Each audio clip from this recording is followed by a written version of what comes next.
Before we start Chapter 4.4, let's do a review question. Diffusion is the movement of molecules, either A, from low to high concentration, or B, from high to low concentration. Go and pause the video, think about that one.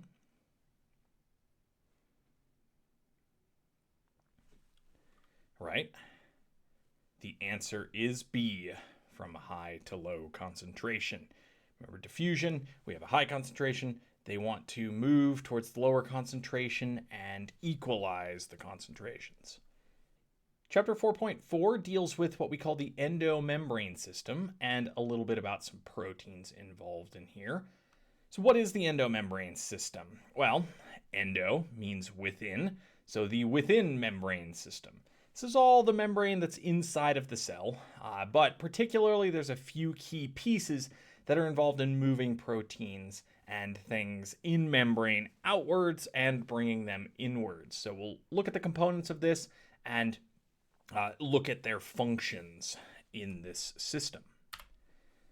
All right, so the endomembrane system is a system to make, modify, package, and transport lipids and proteins. Transport some other things as well, but that's primarily what it is.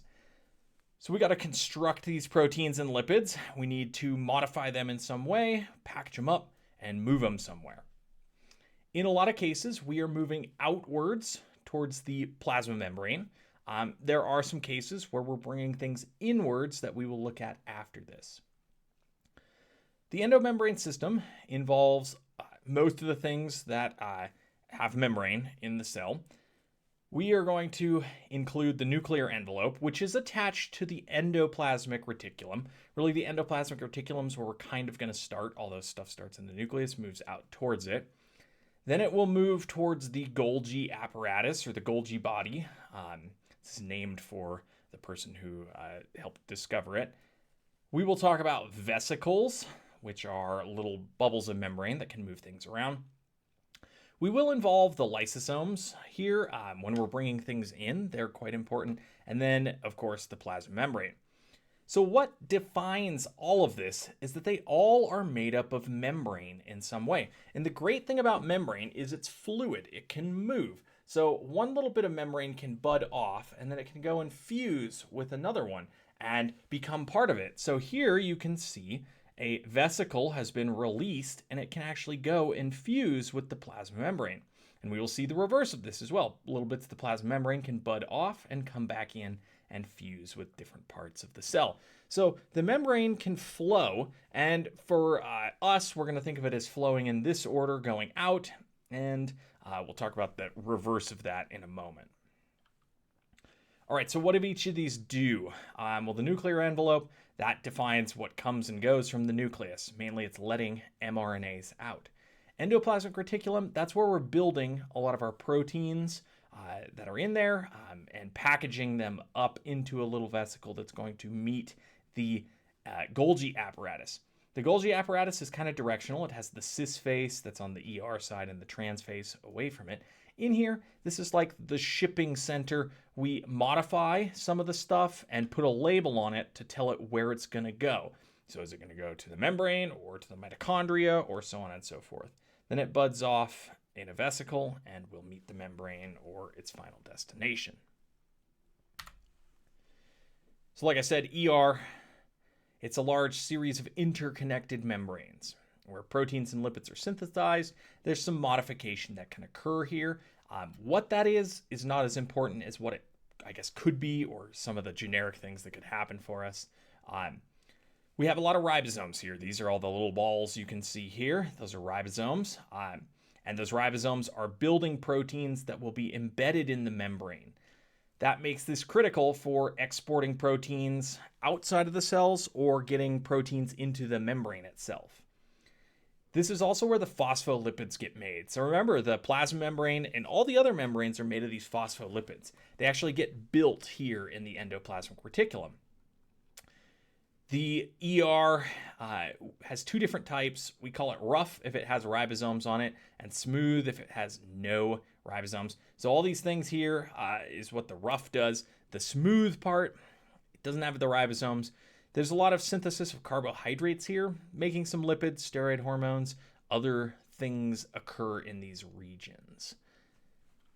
If you look under an electron micrograph,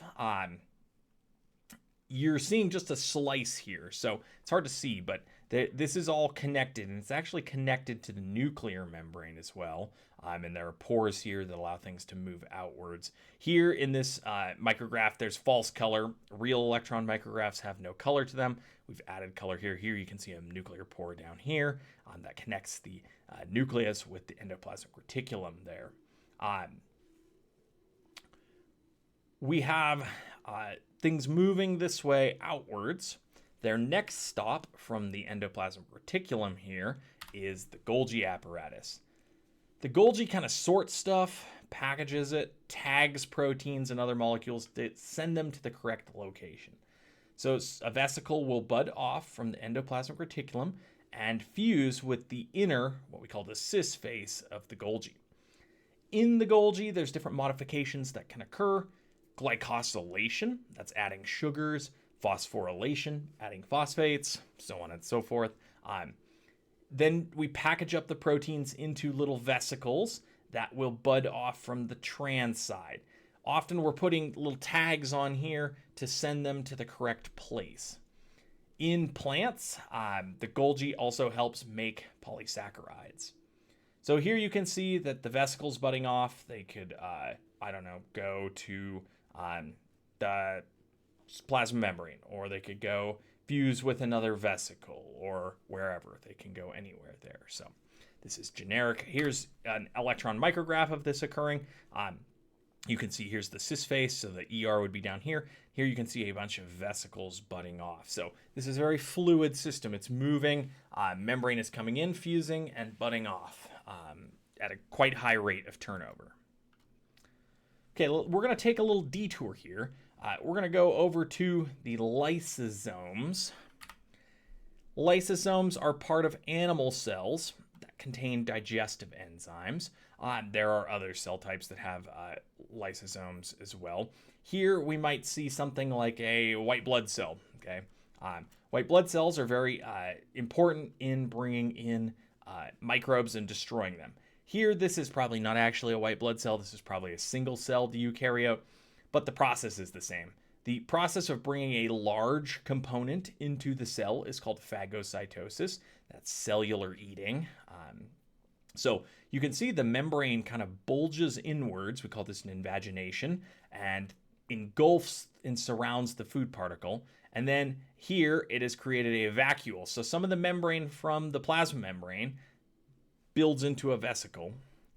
We then have a lysosome that comes in and fuses with this vesicle, releasing digestive enzymes into there. We break down the food particle in here and release any undigested components here. Your white blood cells do a very similar process, except they're not really doing it for food. They're doing it to destroy invading microbes. This is also a way, this phagocytosis is a way of bringing in large molecules that cannot move through transport proteins or across the membrane. We'll see that again a little bit later. So like I said, amoebas, single-celled eukaryotes use this to eat things like bacteria. White blood cells use this to destroy bacteria. We will return to this process, in this case, endocytosis, bringing something in, and the other one where we're moving things out, exocytosis. We will return to that in Chapter 5 because we're going to talk all about membranes there. The endomembrane system involves large amounts of membranes, right? It's internal membrane.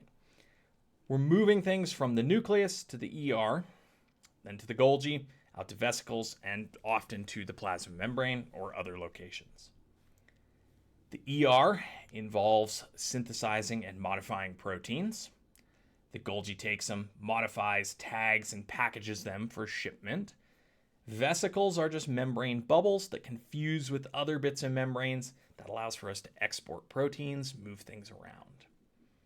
Lysosomes help in the breakdown and recycling of larger molecules. They contain toxic digestive enzymes to break these things down. Okay, that's it for 4.4. In the next section, we'll talk about some smaller components of the cell, the cytoskeleton.